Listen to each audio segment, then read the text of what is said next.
Are you having fun watching MLP lately? No. I don't know if that's fair because life's been lifing and I haven't really watched a ton of pickleball in general lately. If I had an afternoon and I was in the mood to watch pickleball and I could choose between watching MLP and PPA, what would I pick? I think I might pick MLP.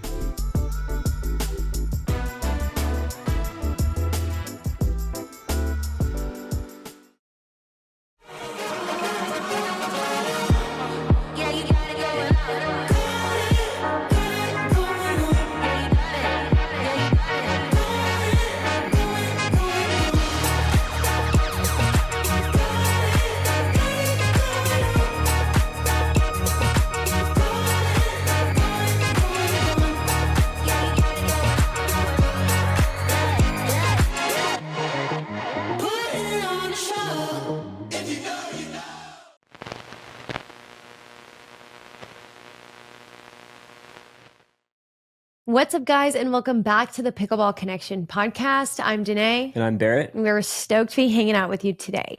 We're going to be doing our format CTN or Cruise the News, so let's just jump right into it. Yeah, so starting off today, we came across a post on Facebook that we thought was pretty interesting, and so we wanted to talk about it. So it says this: do people really think you need a two-handed backhand to be a successful player at higher levels? Seems to be the latest obsession, second to duper ratings brainwashing people. Wait. Did you read that part? No, wait. Read the last part again. So basically they're like, two-handed backhand seems to be this new obsession, second to duper ratings brainwashing people. So this person is not a fan of duper ratings.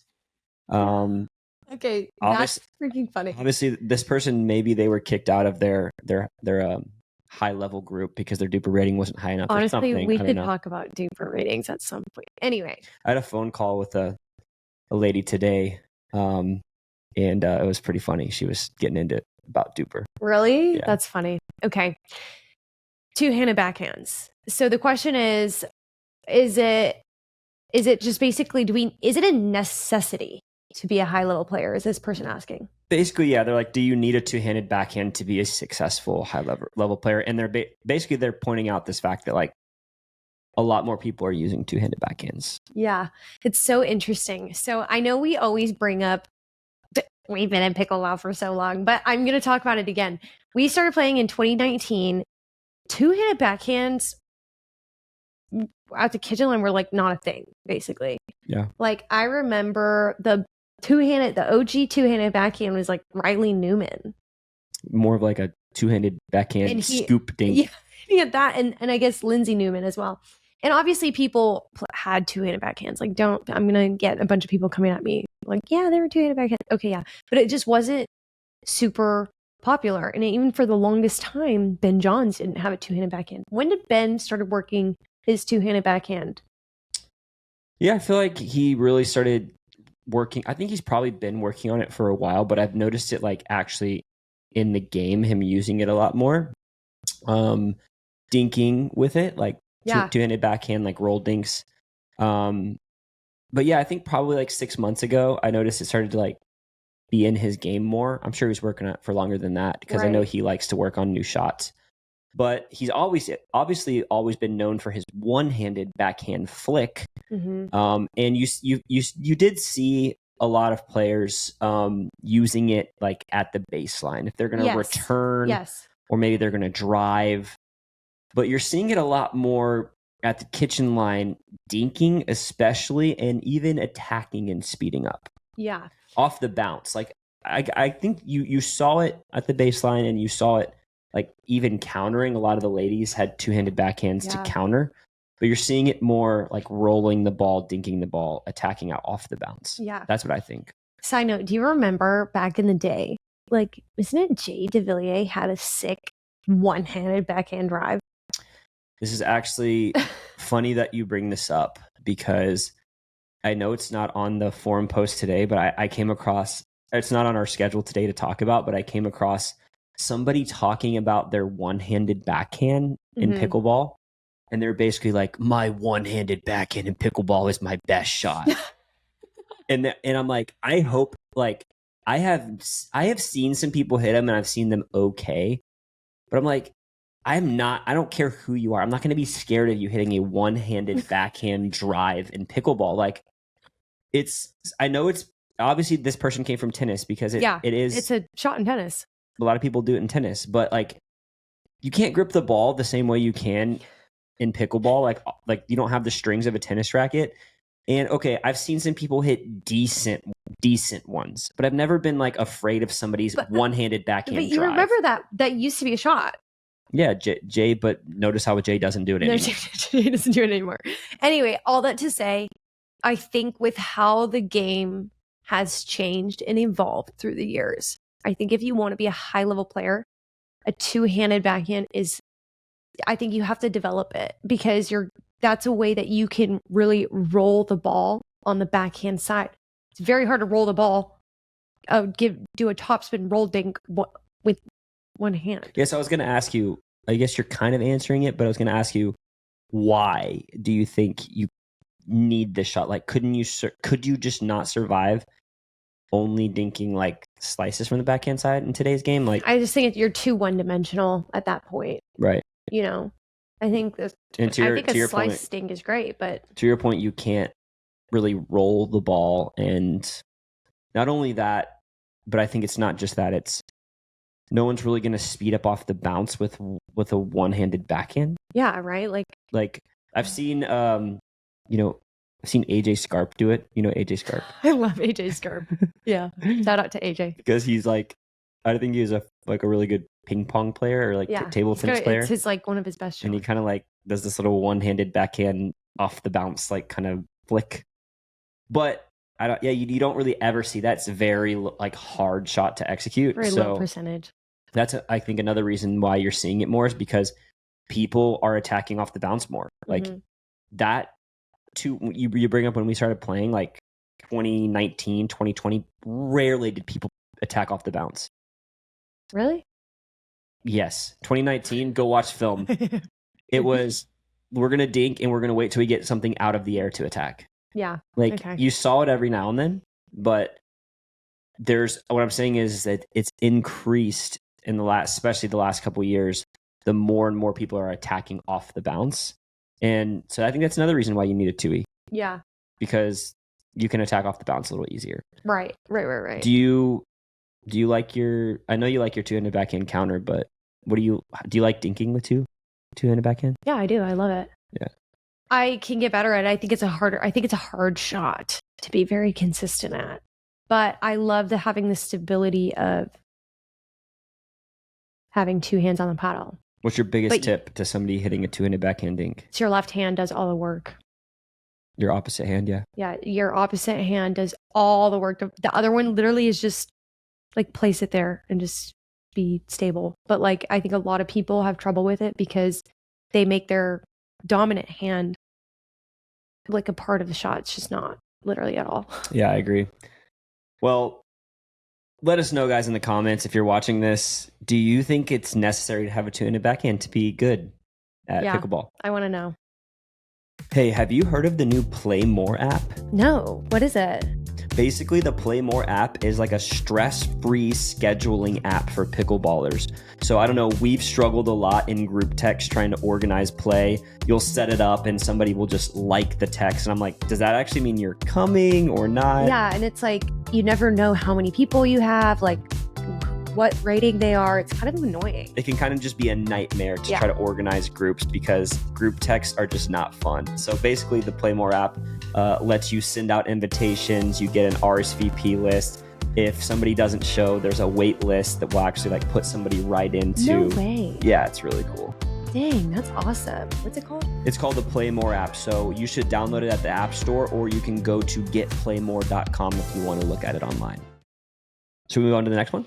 Let's go on to the next one. I thought this was really interesting, and I want you to answer this honestly. Okay.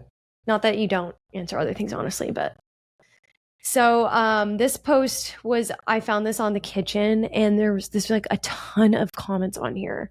And I'm genuinely curious how you guys would answer this. So as I'm like talking, please comment down below your thoughts, because I'm very curious to poll and get a feel for like the pickleball community.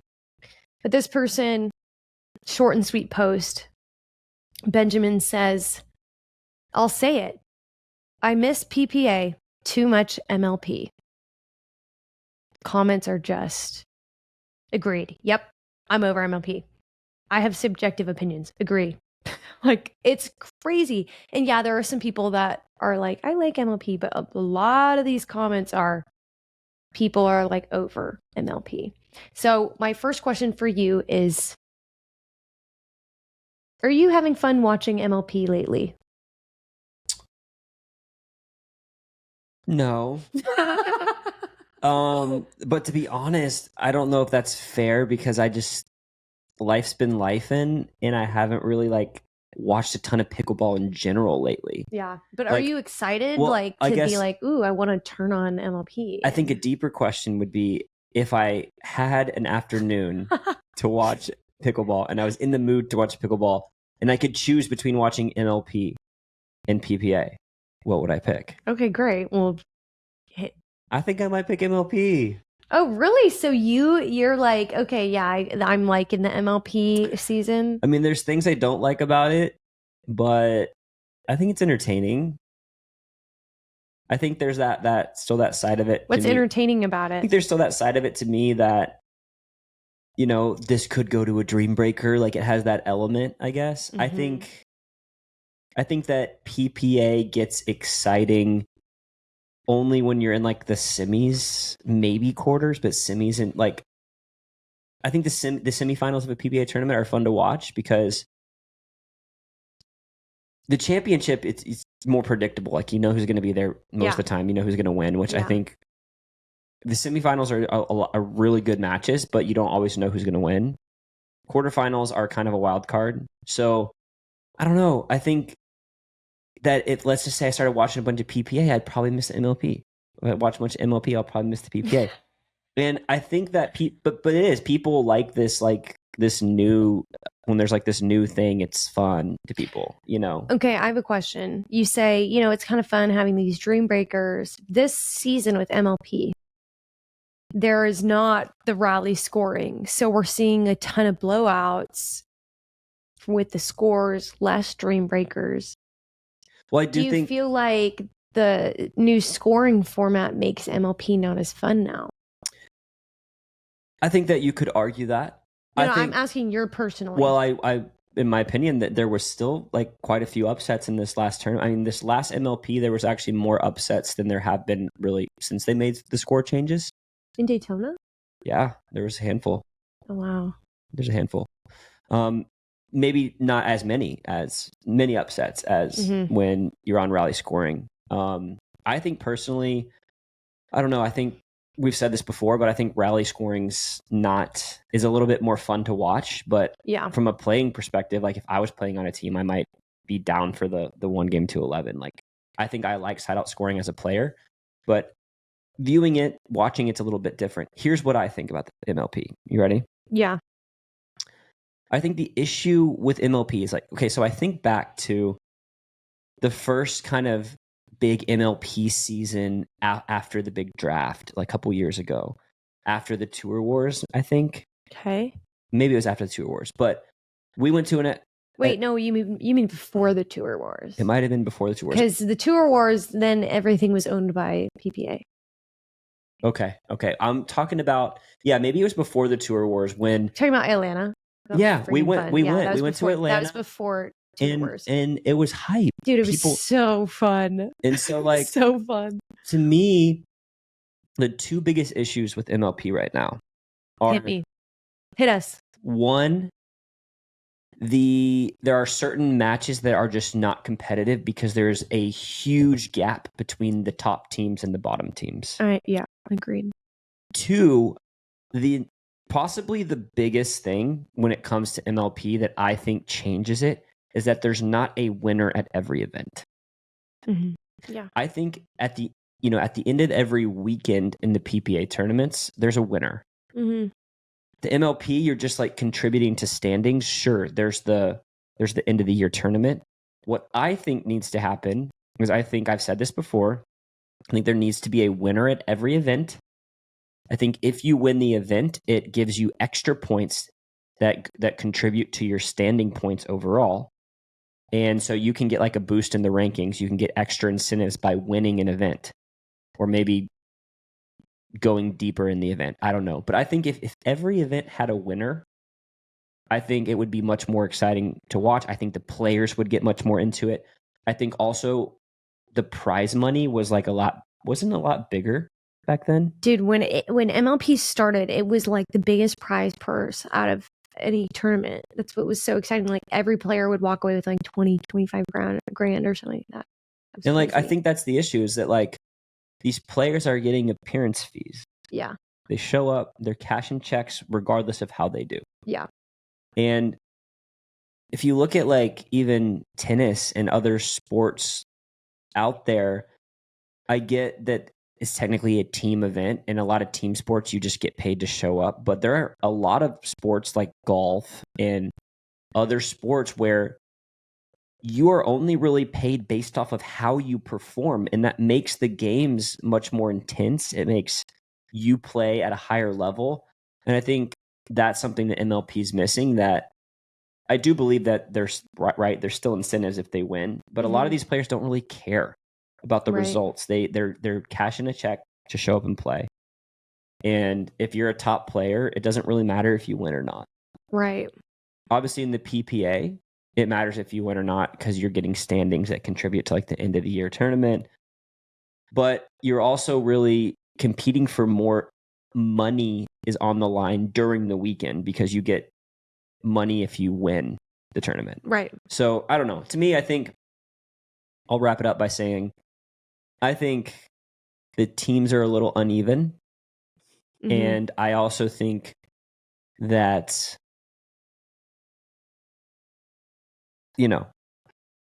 it's just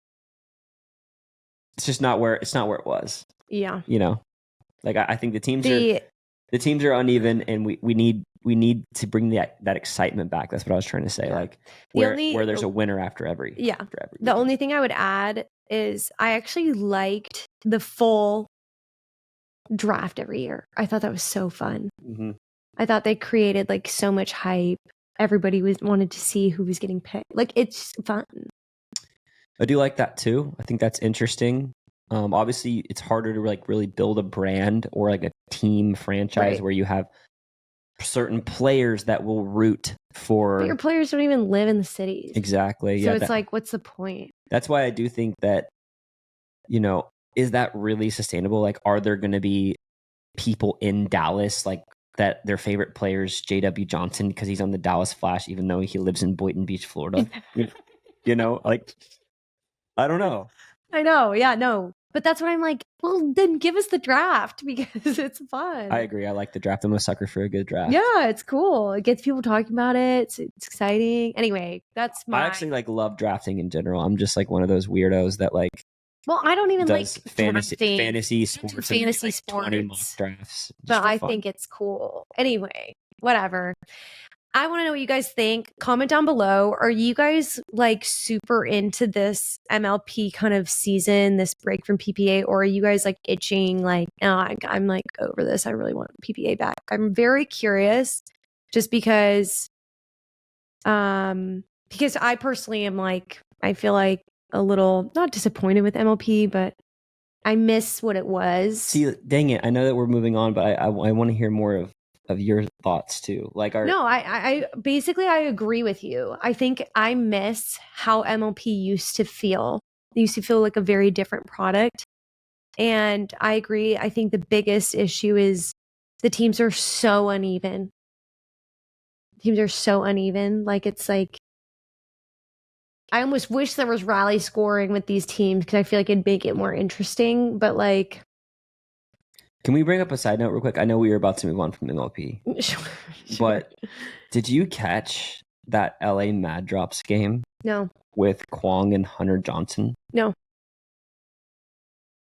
just, I got a little sad. Why? They had a clear strategy that was so anti everything I've ever learned. Oh, is it like just drive every single ball all the time? I watched them win a point where combined they hit about 12 drives from the baseline in a row. It's just spit. In a row. They didn't even try to come to the kitchen. In doubles. We gotta change the paddles. In doubles. They literally sat back and they hit. It was like Kwong hit 3 drives and then Hunter hit 2 drives and then Kwong hit 4 drives and then Hunter hit 4 drives. And it was like the other team, all they could really do was block it back. I was like, surely they're going to try to bring them up to the net. They didn't. It just boom, boom, boom. And I'm like, I get it. Like they were actually winning by like driving, but it's just the game is changing so much. I made me a little sad. That makes me go to the paddle situation. Did you watch that Annalie podcast? I did. But they were even like, the paddles are too hot. It's too hot right now. We got to dial back the paddles. Anyway, sorry. Beating a dead horse. Sorry. You know what we think about the paddles. Okay. So let's move on to the last one. Okay. Really curious your thoughts on this one. So hit me. This we found on a forum, and this person said this: note for rec players, don't ice out the better player. Oh, I saw this. Test yourself to see what you need to improve on. You are getting a win by sacrificing your growth. Signed, player that got iced out all morning. He signed it, so we know who he is. He's the one that he got iced out. They didn't hit to him, which humble brag. You know, he's like, I'm too good. I'm too good for them to hit to me. Yeah. So basically he's saying you should hit to the better player in rec play because then you'll get better. What do you think about that? This is what I think about that. Tell me. I think yes. I literally thought you were about to say, I think, how about no? That's what I thought you were going to say. You should have. How about no? But I'm going to say yes, asterisks. But here's the deal. There's a little bit more that goes into this. We've talked about our beloved Crescent Lake courts. Now, this is why I'm like, it depends. So I think if you're playing rec and there is a paddle system where, you know, everybody's like getting off, whatever, like, it's just a nice flow. Yeah, flow. Thank you. A nice flow of players through the paddle rack. Yeah, flow of players going through the paddle rack. Yes, hit to the better player. You're only going to like increase your skill and, you know, it's going to be great. Now, if you are playing rec play at Crescent Lake in St. Petersburg, it is winner stay on. And it's not even just winner stay on. It's losers. What? It's losers. Wait for 45 minutes. A minimum of 45 minutes till you get another chance.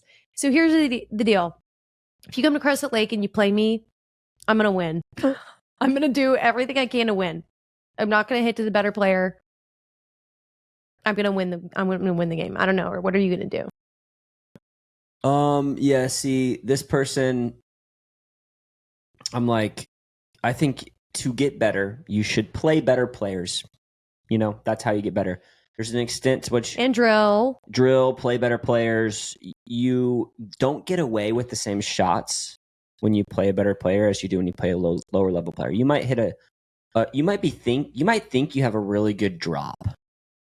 And then you play somebody that's really good and you're like... My drop sucks. My drops are trash.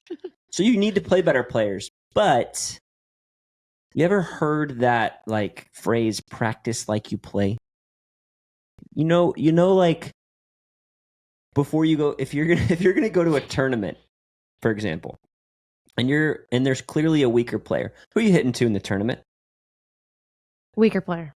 So why not learn how to do that so that you don't get into a tournament and you're like, you don't know how to ice somebody out. So all I'm saying is that, like, it's a strategy, and part of your strategy should be, how do I get involved?